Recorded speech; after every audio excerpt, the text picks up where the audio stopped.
O dia de ontem foi marcado por várias ações do governo, então, e para marcar, então, esses 300 dias, o governo federal também entregou ao Congresso um conjunto de medidas de ajuste fiscal para alcançar o crescimento sustentável. A ideia é controlar as contas públicas, aumentar a capacidade de investimentos da União e descentralizar recursos, repassando 400 bilhões de reais aos estados e municípios nos próximos 15 anos.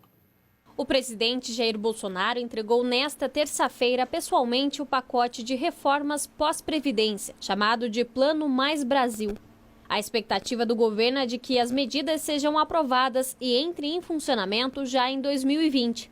Em pouco tempo, talvez no início do ano que vem, meados do ano que vem no máximo, essa proposta se tornar uma realidade e ela fará muito bem para todos nós. O pacote prevê propostas de emenda à Constituição para a regularização das contas públicas. São 3 PECs, a do Pacto Federativo, a chamada emergencial e também a PEC dos fundos públicos. São 3 PECs enviadas para o Senado,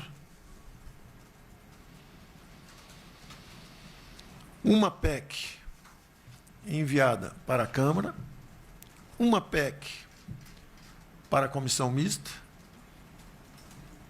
e um projeto de lei.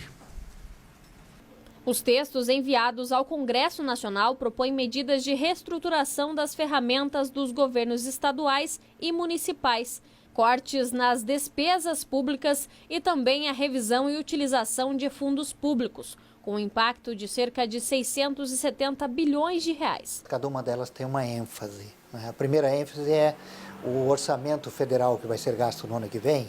O governo deixou claro onde que ele vai gastar, principalmente na saúde, na educação, no saneamento e na segurança, em parceria com prefeituras e governos do estado.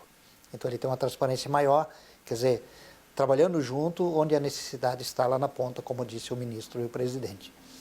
O segundo enfoque, ele diz respeito também a gatilhos automáticos sobre a questão do gasto em si, né? Porque existe uma lei da responsabilidade fiscal no Brasil, que vai desde prefeituras, governos do estado à presidência da República, que cada vez que se passa dos 60% dos gastos do que foi arrecadado com folha de pagamento, é preciso fazer alguma coisa, porque senão esse dinheiro vai faltar em coisas que o governo tem que fazer.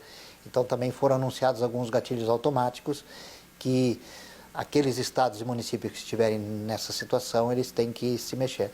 E a última é mais relacionada à dívida pública. O governo quer dar garantias ao investidor de que as obrigações que o governo federal tem com credores, com bancos e aqueles que compram títulos públicos vão ser honrados. Então, mais de 200 bilhões de reais já foram selecionados para dar garantia que o governo cumpre as suas obrigações, porque senão isso afeta a taxa de confiança do investidor e pode enxotar tanto o investidor brasileiro quanto o investidor internacional. E por que isso é importante? Porque daí a economia cresce.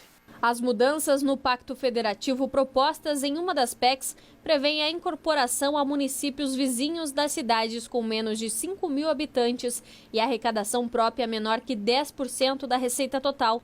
1.254 municípios que não possuem capacidade de se manter sozinhos podem ser incorporados nesta mudança.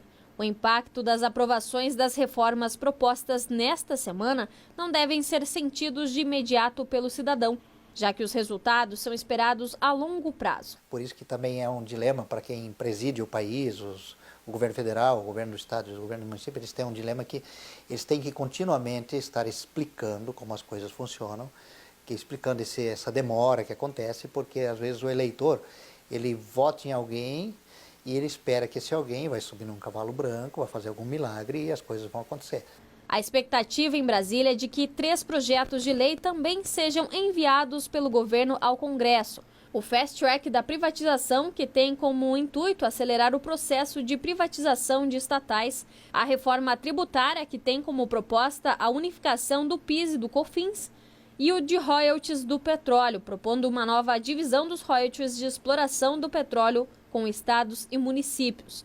Mas existe a probabilidade de que eles sejam entregues somente no ano que vem, Já o que é dado como certo pela Câmara é o envio da PEC da reforma administrativa e o anúncio de um pacote com medidas de estímulo ao emprego ainda nesta semana.